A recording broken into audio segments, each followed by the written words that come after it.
Now we're going to do some practice client mapping with the I style buyer. So jot down some names, determine which one of your clients is an I.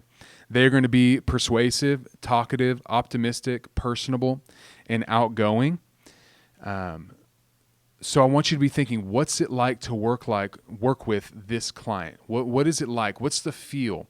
Do you enjoy it or not? And that's something you have to figure out.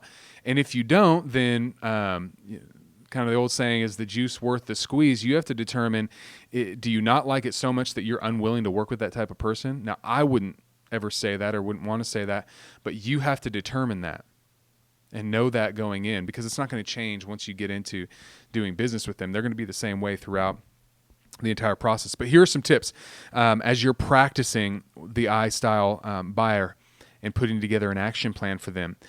If you are an I, this will be easy, but you've got to make sure that you actually discuss business. So if you're an I style sales style, then you're going to have to make sure you get down to business. If you're an S sales style, then you will need to bring up your energy levels for this meeting. Okay, they don't want you to feel, they don't want to feel like they're talking to someone who's falling asleep. Okay, so raise your energy level. If you are a C-style salesperson, then you will need to relax and not get too frustrated with their flighty nature. And so just be aware of that and understand that and don't get frustrated. And then if you are a D, you will need to allow time for small talk and stories. So that's when you put your plan together. Just remember those things as you're navigating them. We're practicing right now, okay? We're practicing putting together an action plan for each style.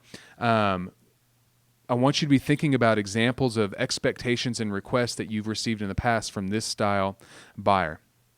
Go for it.